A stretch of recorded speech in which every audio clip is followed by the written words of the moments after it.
For most human beings, between 24 and 30 is the time when you really shape your life. Life is going tick-tock. In some way, you have to make yourself more exciting than the video game.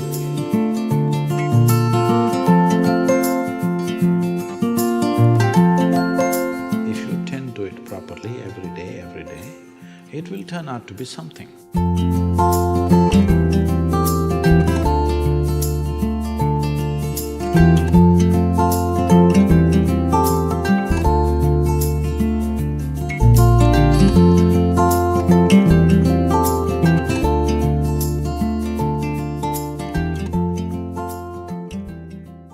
So, your problem is not unique, it's a generational problem. I don't know to what extent these numbers are right, but I don't think they're very far from truth. Some survey says, young men aged between 24 and 30 spend a minimum of 5.5 hours on the video games in United States of America. Maybe they're little off this way or that way, but I don't think they're too far away. See, in a young person's life, for most human beings, between 24 and 30 is the time when you really shape your life. Isn't it so? Hello? That's the time. Most people have just finished their education and that's the time they're really shaping their life, one way or the other. Whether you're going into your profession or crime or politics, I don't know what's your choice, but that is the time you're shaping your life. At such a time, a crucial time in one's life,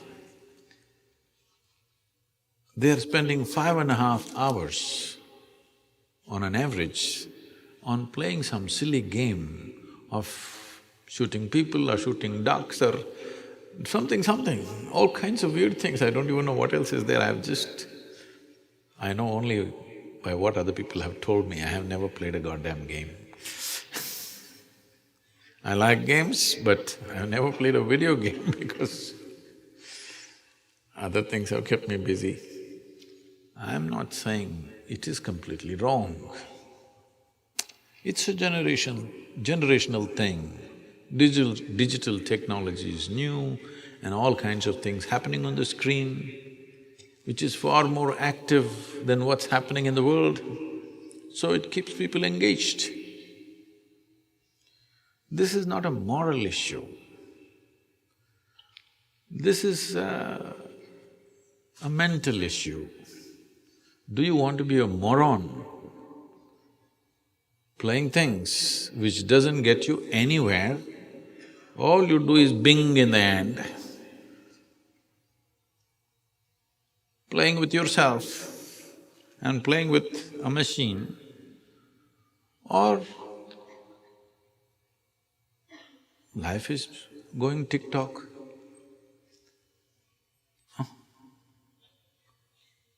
Life is going tick-tock. 24 to 30 years of age is the time when you have to decide which way you're going to fall in this life, isn't it, in many ways? For me, at 25, significant things happened So this is not about making something wrong, that's not the point.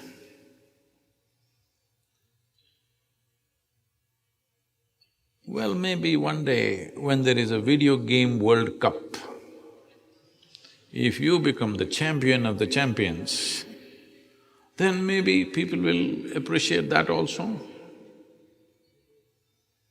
But I must tell you this, I know a family, they had 2 sons. And one of them, the other one I don't want to talk about, one of them invests only in video game companies, all right? And he plays video games nearly 12 to 14 hours a day. And a physiotherapist comes and works his joints every day, because otherwise he does only this. I stay in their home for 3 days. In these 3 days, not once did any of those young boys step out of the room. So, this is a phenomena in the world right now. Because the technology is new, we are overly excited about it. First thing is, at the age of 3, you made him play this, so he doesn't know any other game. Game means on the video, that's the only game he knows. You can't blame the boy for this. Now if you want to correct, if you throw the S box out, we don't know what'll happen to you. When people get hooked onto something, really hooked onto something, you try to go in the way, they want to kill you for sure, isn't it? And already he's practiced plenty on the video games. He's practiced plenty. So don't try throwing the S box out. See if you can get him interested. Put him in a trekking program or a mountain climbing program, something where it demands physical and mental attention. I don't think he will go and play tennis. No. But if you put in a program like this, initially he suffers, he wants to run away, usually they don't let them go. Once you're on top of the mountain, at least you have to come back. There is no this to come back, you have to walk down. It may change his perspective, or he may resign himself completely to video games because this demands so much pain and stuff, you know. Climbing a mountain is not it's a joy, but it's not… it's a lot of pain too. It's a great joy, but it's a lot of pain. Every time, every year, when I do this Kailash trek in Nepal and Himalayas, in Tibet when we trek, I always think, enough, I've done enough of these things. Because going through the treacherous terrain, most incredible terrain, your eyes think so, your mind thinks so, but your legs, they don't agree. Your legs and sometimes your lungs, both of them don't agree that this is an incredible place. So, for all you know, if you put him through that, he may never again come out of a video game, or he may. Because he knows so much shooting, maybe he should join the army. Yeah, possibly. You want to shoot, you must at least be in the army because at least you're shooting for a cause. Otherwise, you may start shooting on the street. So, if army is not possible, maybe a policeman, at least you can carry a gun. Maybe you don't get to shoot much.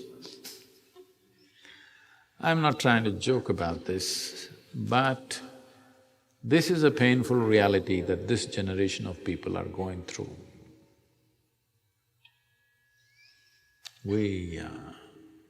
If we have children like that at home, there's nothing to blame them for. It's we who've done this. Because a lot of people gave video games to their children because they want to go to the party, they want to do something else, you want to live your life, but this one demands attention. You yourself are dying for attention, but this one demands attention who's just come. So you give him something that engages him,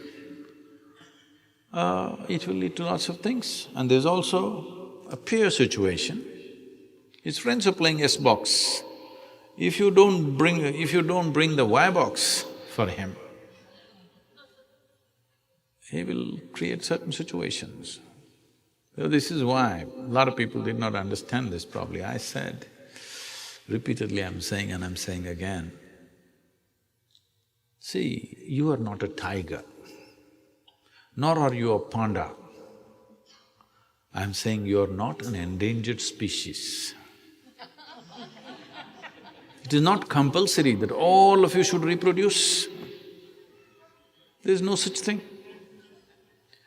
Those who think they want to have children and dedicate a certain amount of… considerable amount of time to raise another human being who will be better than them, they should do it, because after all, human generations need to happen.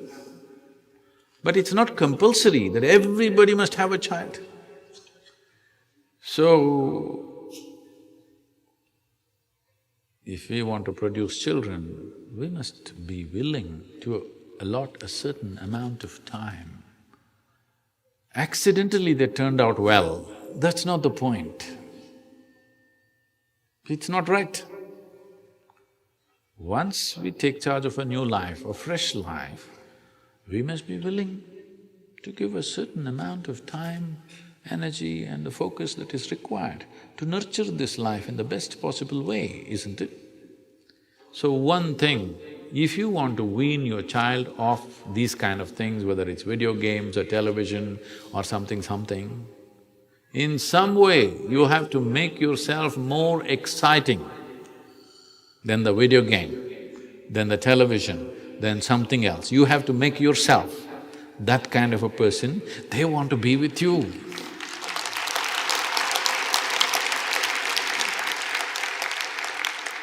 So, you can't… a child is not a machine. You can't switch it one way tomorrow morning. So video games to enjoying the rainbow, it's not going to work like that. It's a constant cultivation. Constant cultivation every day, every day, every day. It may work. There's no guarantee it will work. Hello? Those of you who raise children, you know, it may work. There is no such thing as it will work. There's no such thing.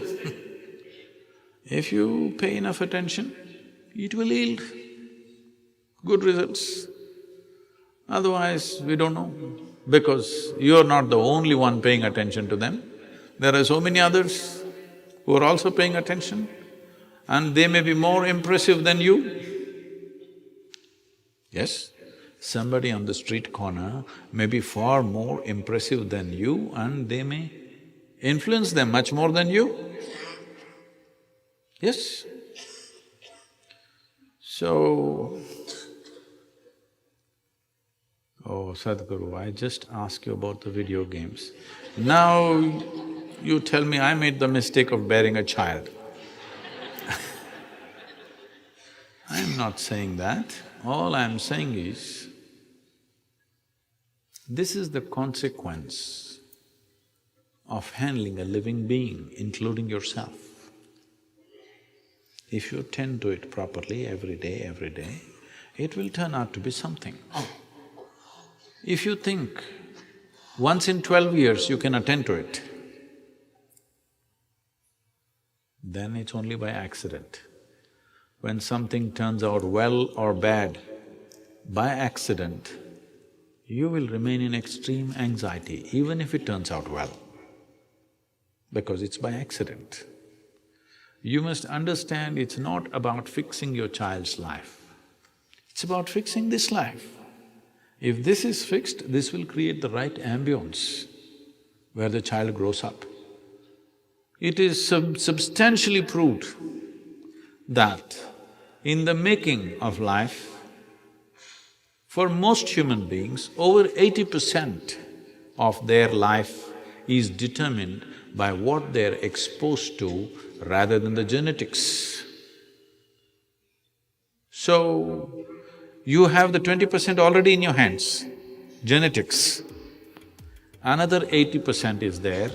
Of course, children go to school, of course they play on the street, but you must keep your percentage over 50% at least, isn't it? Because you have the advantage of 20% genetics, and till they're 12, 15, at least you have some control over their life. So your share of influence must be at least 60, 70%, isn't it so?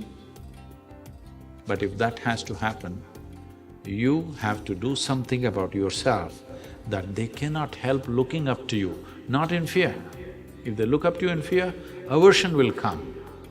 Once they find their feet, they will teach you another lesson. Not in fear, but they look up to you because they think you're fantastic. So you have to do some circus to prove that you're fantastic. That they start looking up to you in such a way that they will allow you to influence them.